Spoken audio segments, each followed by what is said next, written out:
Hi, I'm Amy Miller, and I'm the owner and creator at AP Creations. I am assuming you came here through my QR code on the back of my gift card holder.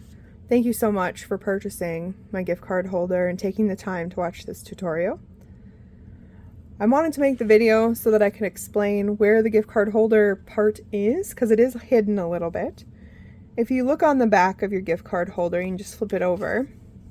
There's a small pocket between the clipboard and the pencil, and in that pocket you'll be able to insert a gift card. The gift card should hopefully fit in pretty snugly and not fly out. It does take a little work to pull it out of there.